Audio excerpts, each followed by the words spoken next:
So you start with your weight balanced between your 2 feet. And then all you're going to do is just lift your foot for 1 to 3 seconds, depending on how long you can hold that balance and how much you can take.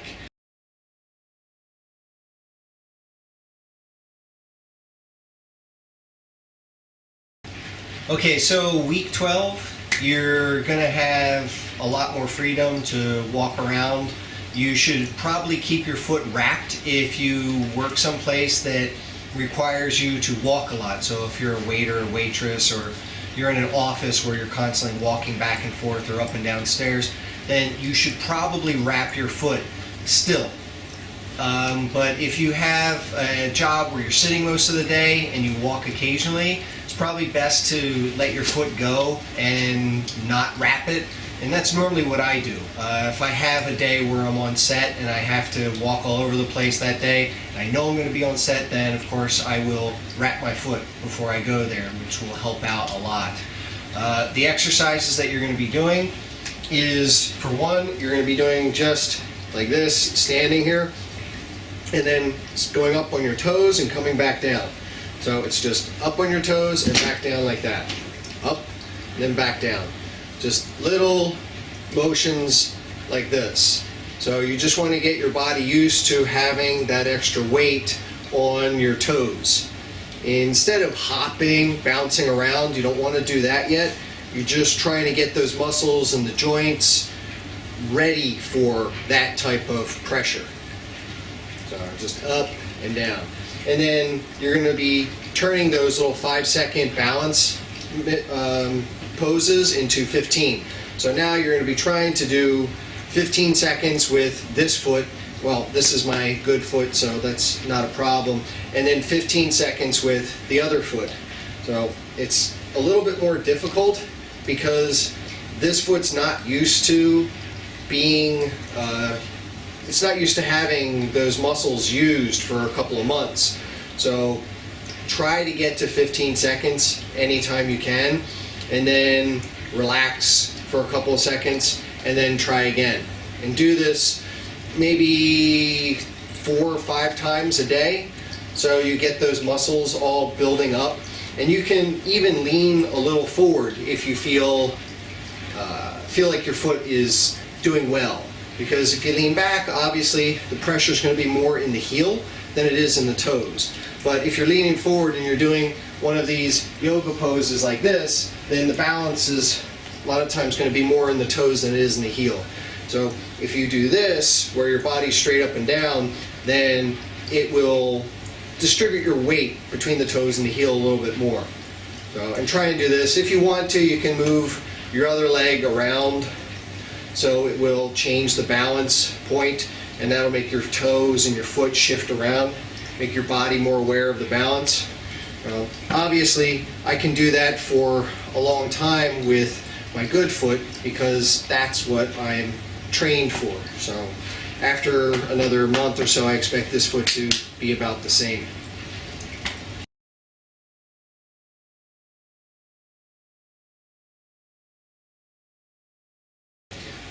Okay, for week 13, you're going to be doing a little bit more strenuous exercises.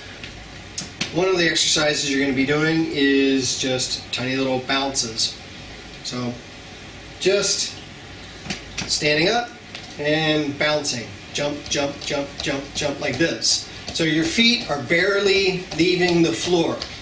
You don't want to be high enough off the ground that it feels like you're jumping rope, but you want to be almost there. You're just trying to get those bones and everything used to getting the little bit of pounding pressure on them, okay? So do that about 20 times or so, maybe 30 times, bounce up and down. Do that maybe 4, 5 times a day if you can.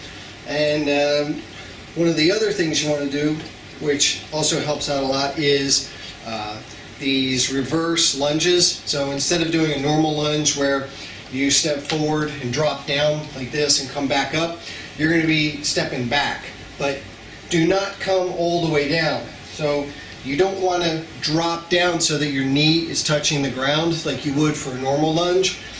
Your just not ready for that yet. So you just step back and then drop down slightly, just enough that you're putting pressure on the ball of your foot, putting pressure on the toes and on the tendons in that area. So you're here, and then you step back, and you're here, and you step back.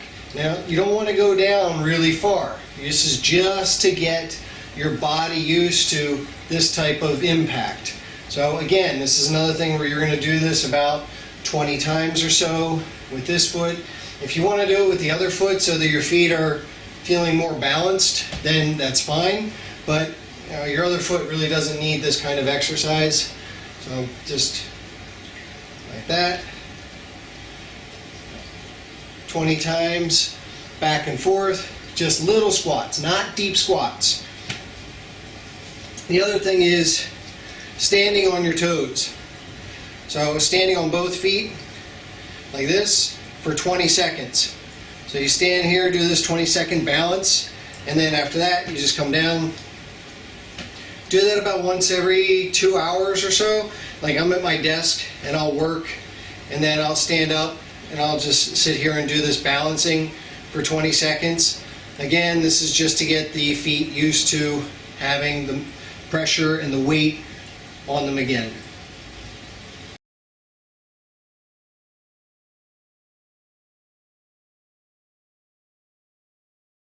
Okay, so for week 14, we're going to be increasing the pressure on that foot. So one of the things you're going to be doing is running in place, but it's fast feet. So instead of lifting your feet really high like this and applying a lot of pressure on those toes, instead you're just going to be raising the feet just a little bit. So it's like this. So you're not stomping on the feet. You're just doing really quick movements with the feet to get some pressure on those toes. So if you want, you can increase the pressure a little bit, but for now, just keep it really simple, really small steps, and not a lot of impact, right? Just a little bit of impact, okay? Also, before you were doing these toe balances with 2 feet up like this. Now what you're gonna wanna do is do it really, really, really slow. Come all the way up, and then hold, and then go down really, really slow. So you're gonna be going up, and then down. And then you're gonna do this, again, 20 times, just really, really slow, right? Then the last thing for standing up is a reverse limp. Because right now, a lot of times you're gonna have problems with not this part. This part is fine, right? But it's when you get to this part here that you collapse. So every time you step, you end up with this kind of limp where you collapsing when you get to the toes. So when you get to that point, instead of collapsing, actually apply a little bit of pressure. So instead of this, you're gonna end up with a toe walk where you're pushing off with this foot, up and out. So I'm gonna do it with my good foot so you get an idea of what it's supposed to look like. So you step and go up like that. And do it real nice and slow, like that. And then you try it with your bad foot, again, like this, and then come down. So as you're walking through your work or whatever, take a couple of minutes and just take like 8 or 9 steps.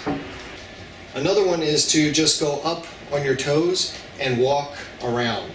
So you're just going to be walking back and forth on your toes. So this again is going to be painful, but it's something that you have to get used to if you want to get better and you want to have the same strength in both feet like you used to. So walking around on your toes.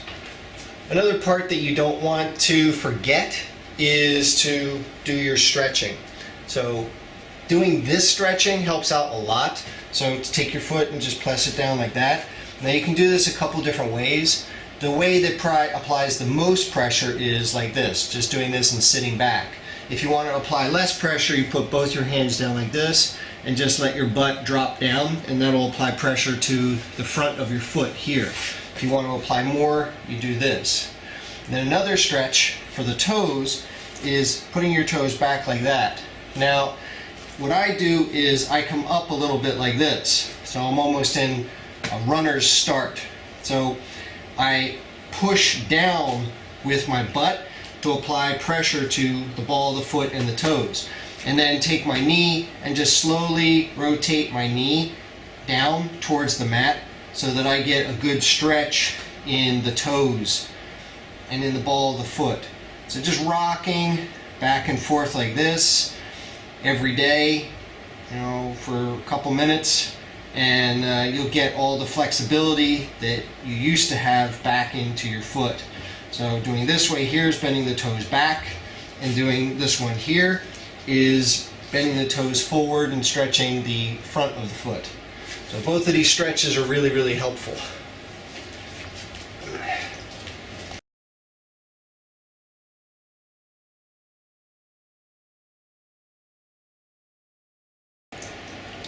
Okay, for this week we have a couple of new things. We're pushing a little bit harder for everything. So instead of just going up and down and jumping in place, you're going to be jumping forward and back like this. And then you're also going to be jumping left and right like this. So how big and how far you want to jump is up to you. But try doing forward and back like 10, maybe 15 times, and then right and left, same way. Then after that, you're going to be doing jumping jacks. You don't need your hands for this. You can use your hands if you want, but just out and in like this. It's going to build up the lateral tension, the lateral muscles in your foot. And then you're going to be doing front and back jacks, which from the side look like this. So just feet going forward and back like that. These, and then standard jumping jacks like this. Okay, so your feet are getting a lot stronger now. If you really want to, you can start picking up the knees more, but do not yet do single hops like this. It's going to be next week, okay? Because I don't think that the strength is all there yet. Another one to continue doing, but getting a little bit lower, is the backward lunges. So these are going to help out again with the area around the toes, and try to get as low as possible. So this will give you a good stretch in your toes and help your muscles. Okay, like that. The foot is almost there, almost back to normal. I'm doing the hops a lot. I'm also walking around on my toes a bunch to help build up all the things that have been lazy over the past couple of months. And you'll notice that a lot of the pain is happening in this side of the foot, not in the injury side, because that's the part that supports a lot of your weight. And so you're going to find that there's a lot more pain in there, but don't be afraid, that's not the broken part. So you should be good.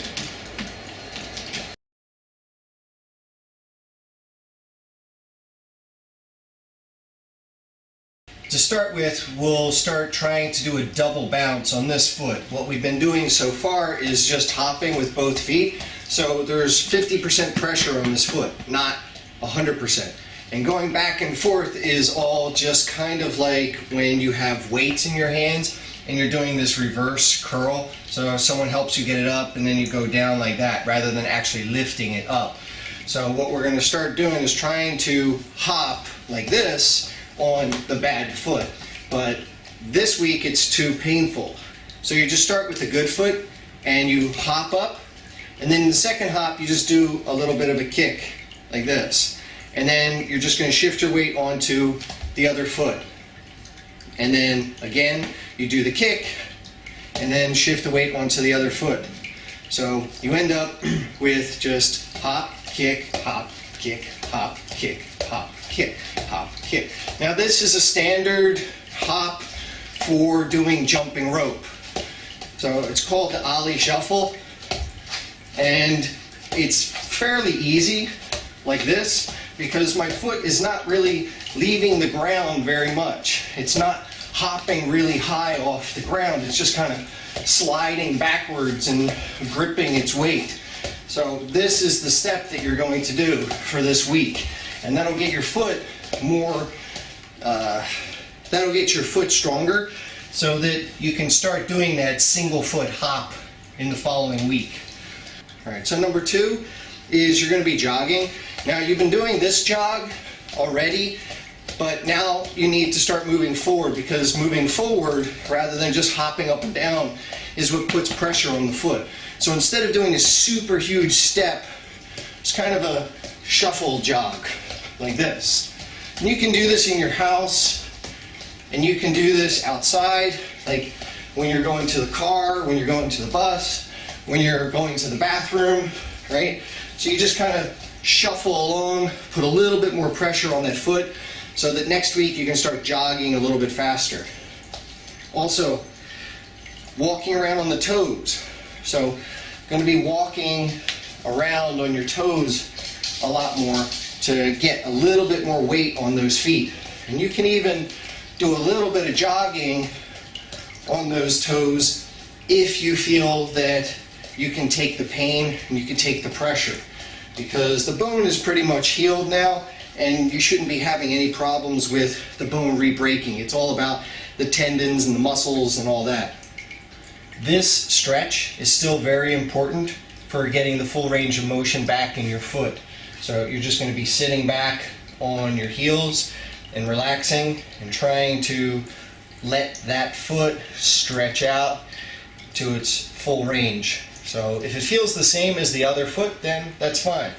And again, with the toes curled in, sitting back like this onto that foot, you'll feel a lot of pressure in the toes, but you're going to feel all that pressure in the front 3 toes, the big toes, not in the 5th metatarsal. So again, this is just because you haven't been exercising, haven't been stretching for so long. And just continue doing that until you can sit back again on that foot.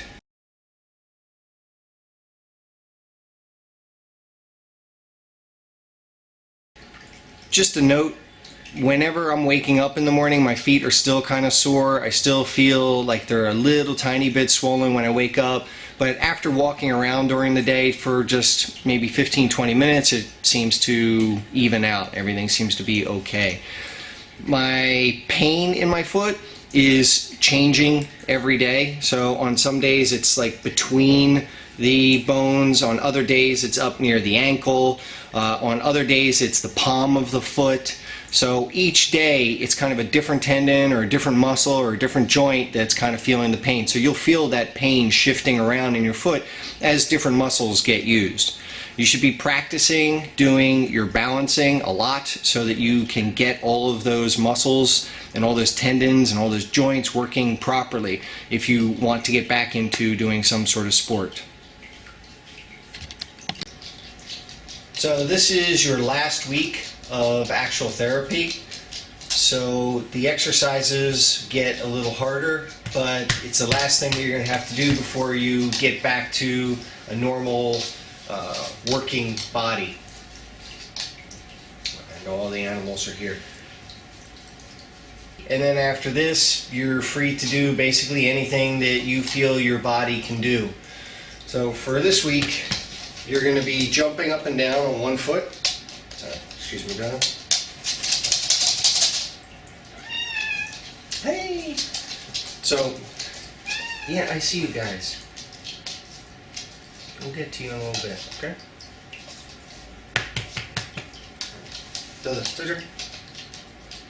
So, ha, ha, there you go. Remembering this is the broken foot, we're going to be hopping up and down on that foot and try to go as high as possible. And this is really going to exercise all those muscles and everything inside that foot. Now, if you feel that this is too easy, what you can do is you can jump left and right or forward and backward. So you would be going forward and back with that foot. So I'll give you a side view like this. So you really get a lot more pressure on that foot. You can also go left and right, but the goal is to put as much pressure on that foot to get it back to the normal state as possible. Also, if you get a chance to run on a treadmill, it's also really helpful. Do some sprinting. Make sure that you're doing most of those exercises up on your toes, walking around on your toes. Any of the past exercises that we've done before, you're free to do those. Those are a little bit simple for this, but you want to keep up with all of your stretches. The stretches are very, very important for getting the full range of motion back. And that means laying with your foot flat, pulling the toes back, all of those things, really important. But after this week, next week, do whatever you feel like doing. I'm starting to get back into fighting and swimming and kicking things, so I'm back, and it's only been 4 months. Okay? So I hope this helped.